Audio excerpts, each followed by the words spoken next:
Hundreds of threats and insults from as far away as Idaho. That's what one CMS board member is dealing with after guidelines suggested teachers not call students boys or girls. And we first told you about those guidelines last week. Today, Eyewitness News anchor Liz Foster found out about the huge backlash surrounding it. Liz?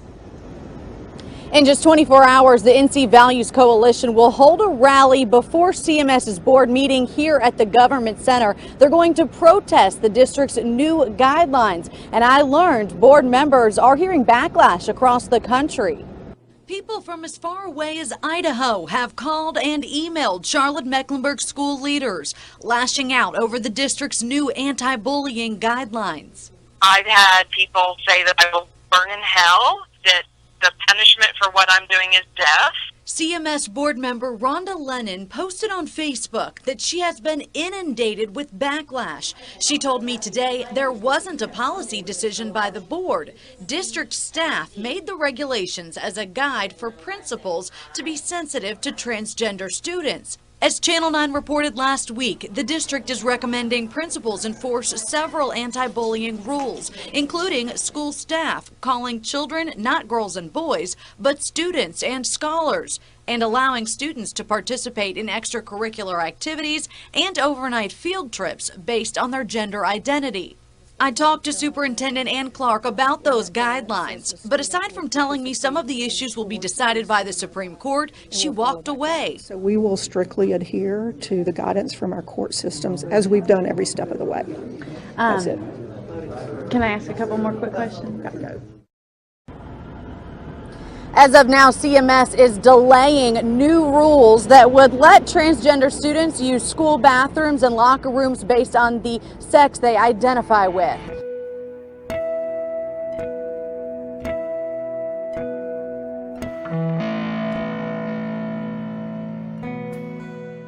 Blue for boys and pink for girls is, for some people, becoming a thing of the past. More and more parents are opting for gender-neutral clothing for their babies. As CBS 2's Cindy Hsu shows us, blurring gender roles early may be beneficial in the long run. Pink and pretty for girls, rough and tough for boys. For Haley Woods and a growing number of parents, they see clothes as an opportunity to help shape their kids. Can you get dressed? Woods tries to buy gender-neutral clothes, a term that's been gaining popularity.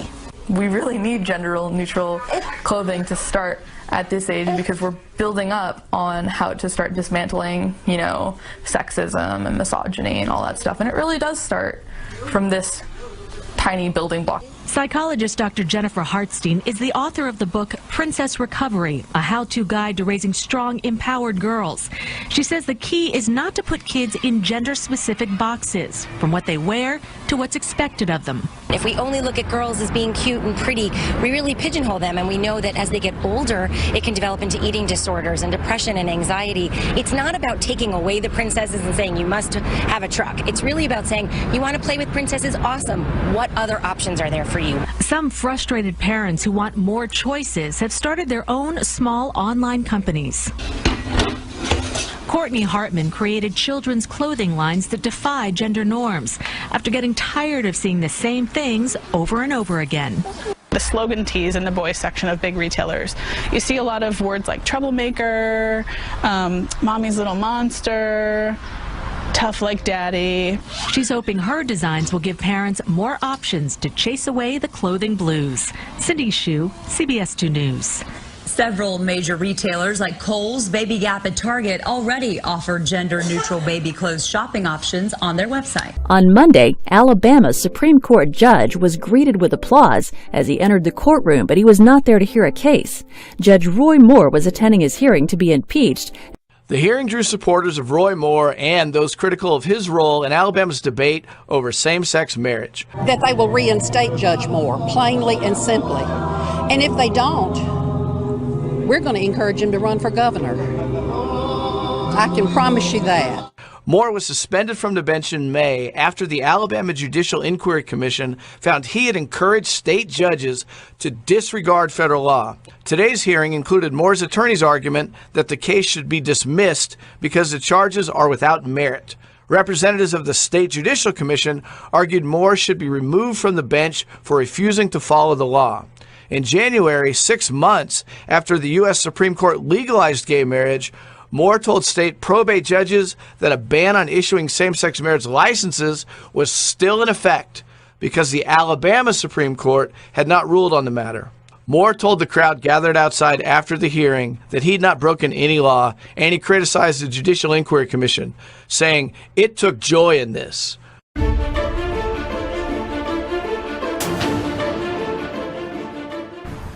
This is Chris Mosier. Morning, Chris. Morning. Chris is the first transgender athlete to make the men's national team.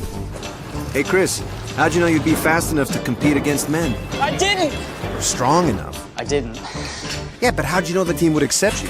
I didn't. Or that you'd even be allowed to compete? I didn't. That must have been tough. Didn't you ever just want to give up? Yeah, but I didn't.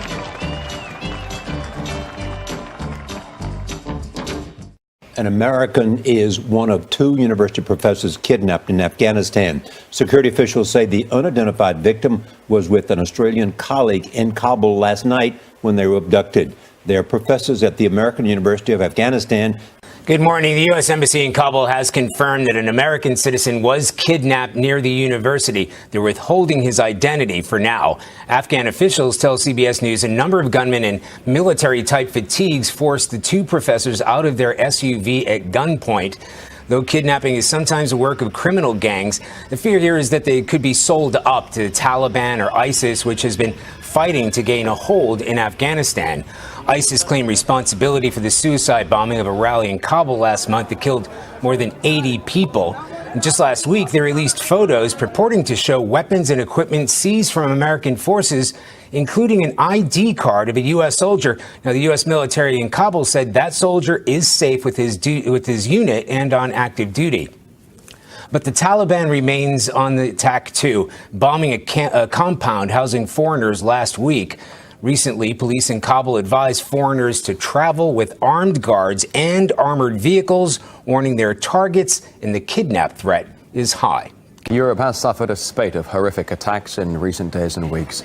The deadliest in the French resort of Nice when a truck plowed into a crowd, killing 85 during Bastille Day celebrations.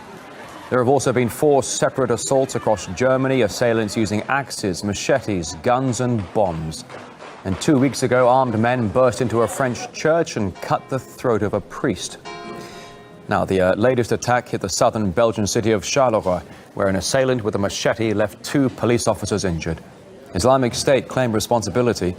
However, the relatively low-key mainstream media coverage of just the latest terror attack on the continent perhaps suggests Europeans are now finally realizing terrorism as an almost daily threat. Guns in Paris, bombs in Brussels, knives in London, and now a machete-wielding attacker slashing at police in the provincial Belgian city of Charleroi. And in Belgium, at least, people are no longer surprised. It's market day here in Charleroi. People are out enjoying time with their families as usual, in defiance of the weekend's events. But underneath it all, there is a fatalism. Many of the people I spoke to said they had known it would only be a matter of time before terror hit their streets. After all that's going on in some countries, it had to happen. And I said to my friends, one of these days something is going to happen. And everyone said, oh no, that won't happen here. And what do you know? A few months later, it happens. I had been expecting it for a long time. The media talks about it so much that it has become something quite common. We hadn't had it here yet, so here we go. In Charleroi, though, the media didn't come.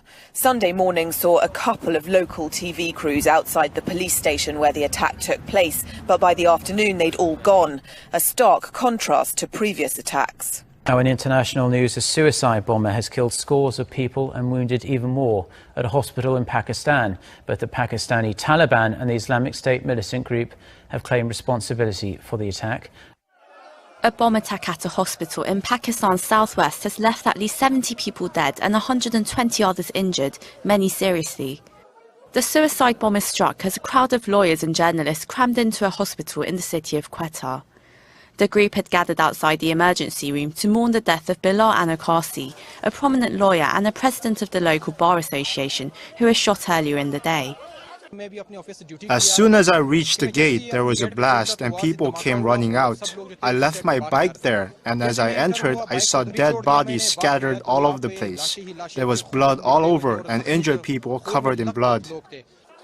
A splinter group of the Pakistani Taliban Jamaat-ul-Ahrar has claimed responsibility for the bombing, as well as the shooting of the lawyer, pledging to, quote, continue carrying out such attacks until the imposition of the Islamic system in the country. The attack was also claimed by the regional branch of ISIS. The motive is unclear, but watchers say lawyers have been targeted during a recent spate of terror-related killings and militant violence in the area, linked to separatist conflicts as well as sectarian and ethnic tensions. Quetta is also known to be the base of the Afghan Taliban.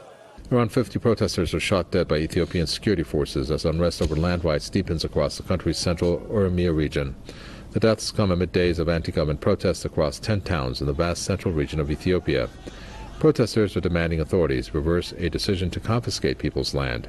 The demonstrators also want all detained opposition politicians to be released.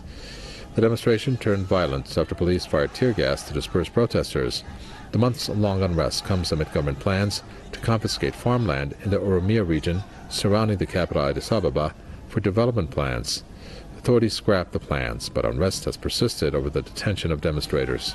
Japan's defense ministry has issued an open-ended intercept order for North Korean missiles to its military. According to Tokyo-based Kyodo News Agency on Monday, for the next 3 months, the nation's self-defense forces have been ordered to shoot down any ballistic missiles heading towards Japanese territory. Kyodo adds the interceptor missile systems will be set to full defense readiness using Aegis with Standard Missile 3 and PAC-3 Patriot missiles. The intercept order comes after a North Korean missile landed within Japan's exclusive economic zone for the first time ever last week. Following up now on a previous story about China and Russia teaming up in the South China Sea, tensions continue to escalate with the West. According to Sputnik News, they're reporting, yes, following the Hague ruling on the South China Sea, Beijing has scored a diplomatic victory by softening up the ASEAN nations. And they say here that for its part, Russia has demonstrated its solidarity with Beijing by opposing the internationalization of the South China Sea dispute. The presidents of Iran, Azerbaijan, and Russia have come together in a trilateral summit held in the Azeri capital, Baku. In his address at the meeting, Iranian President Hassan Rouhani said that cooperation among neighboring countries is a priority in today's world. Rouhani went on to elaborate on Iran's foreign policy. He said that Tehran seeks to find fields of mutual interest with its neighbors and work on them based on a win-win policy. Russian President Vladimir Putin also stressed the significance of joint initiatives to strengthen stability and security in the region.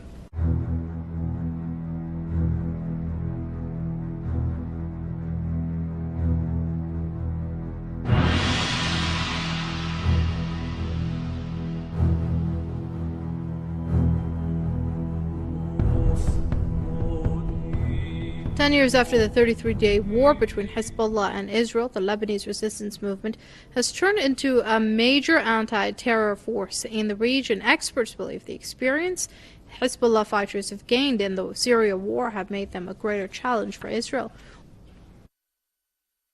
In the July 2006 war with Israel, Lebanon's resistance movement Hezbollah proved itself to be one of the most capable military forces in the region, inflicting heavy losses on the advanced Israeli army. Now, exactly 10 years after the war, the Lebanese resistance movement is seen as more formidable than ever. Hezbollah is said to possess an arsenal of over 100,000 missiles capable of striking any Israeli target. At the same time, the group has gained invaluable combat experience in the operations against Takfiri terrorists in Syria.